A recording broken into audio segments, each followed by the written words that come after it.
Selamat datang di Didi TV, sebuah kanal pribadi yang mengajak kita semua memahami tentang diri kita sebagai makhluk ciptaan Tuhan yang paling sempurna.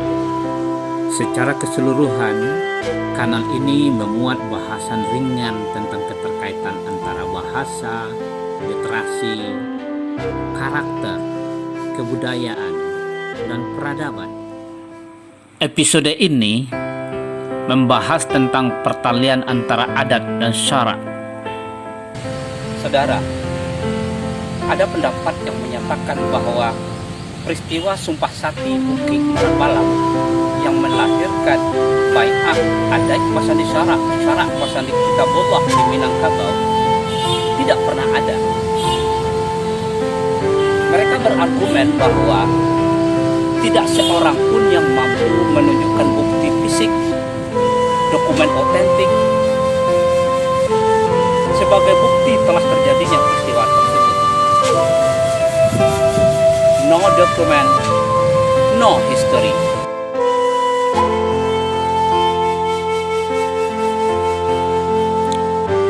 Terlepas dari kontroversi kapan waktunya, siapa tokohnya, dan apa dokumen bukti peristiwa Bukit Marapalam yang dikenal sebagai Sumpah Sati Bukit Marapalam, fakta sosial secara terang-benderang memperlihatkan kepada kita bahwa pada hari ini adat Minangkabau menganut falsafah adat basandi syarak basandi kitabullah.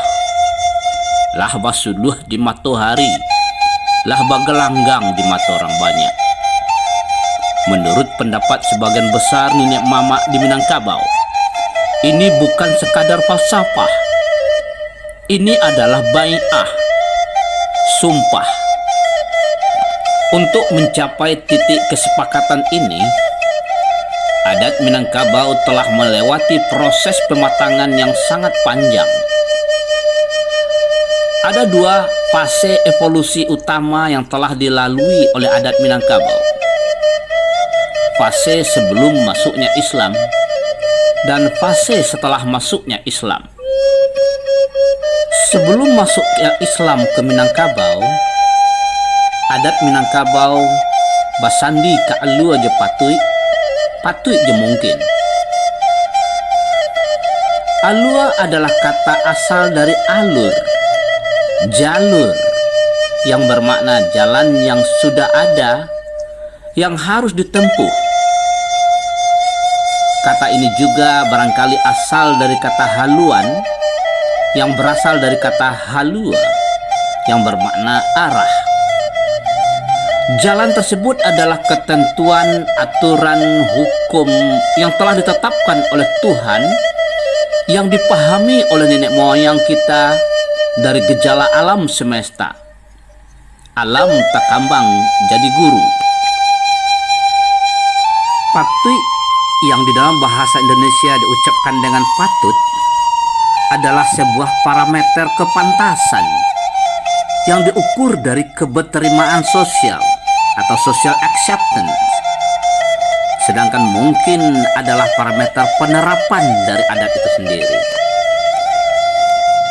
Dengan demikian dapat dipahami bahwa sebelum masuknya Islam, adat Minangkabau telah bertauhid, meyakini keberadaan Tuhan yang Maha Esa.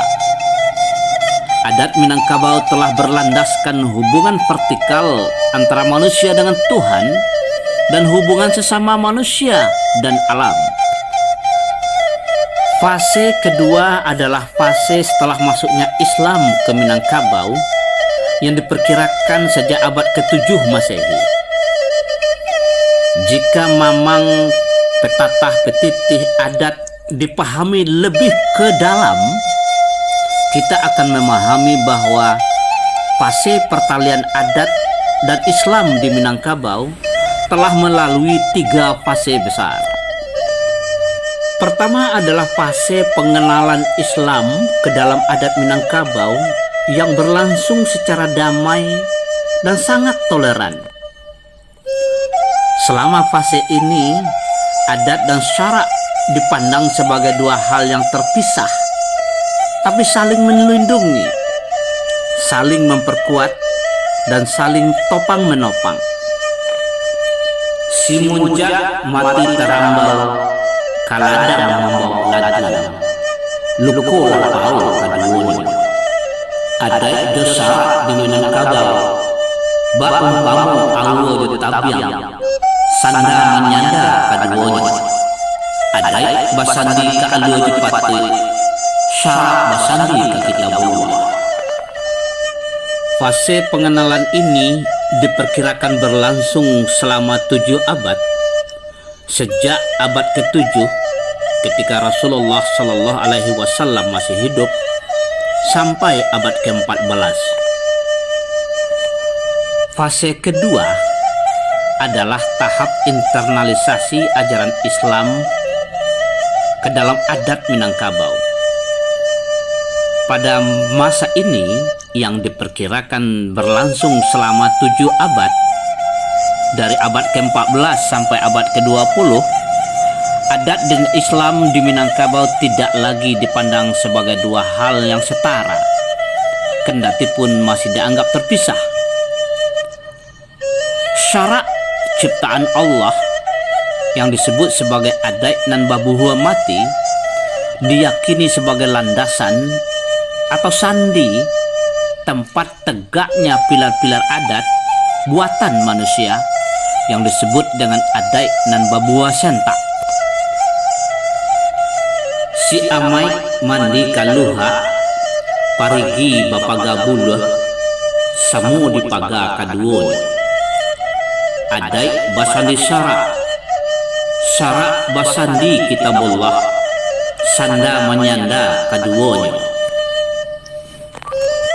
Puncak fase inilah yang diyakini sebagai momentum Bai'ah Bukit Marapalam yang berlangsung pada tahun 408 Hijriah bertepatan dengan 1403 Masehi, yang dipimpin oleh Raja Alam Pagaruyung Bakili Alam, Tuanku Maharaja Sakti, yang kemudian bergelar Sultan Alif Khalifatullah, dan titah Kerajaan Pagaruyung Datuk Bandar Putih. Saat itulah Kerajaan Pagaruyung berubah menjadi Kesultanan Pagaruyung Darul Qarar. Fase ketiga adalah fase kristalisasi adat Minangkabau ke dalam Islam yang berlangsung dari abad ke-20 sampai hari ini.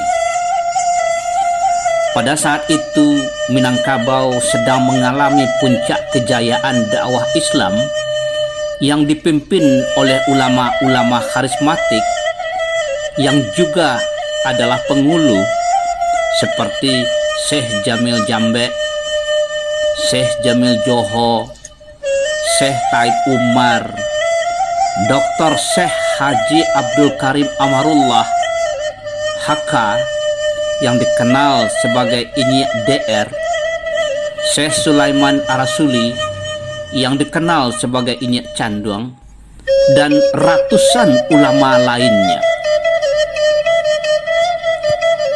Fase ini telah menghantarkan Minangkabau masuk ke dalam pintu gerbang keyakinan bahwa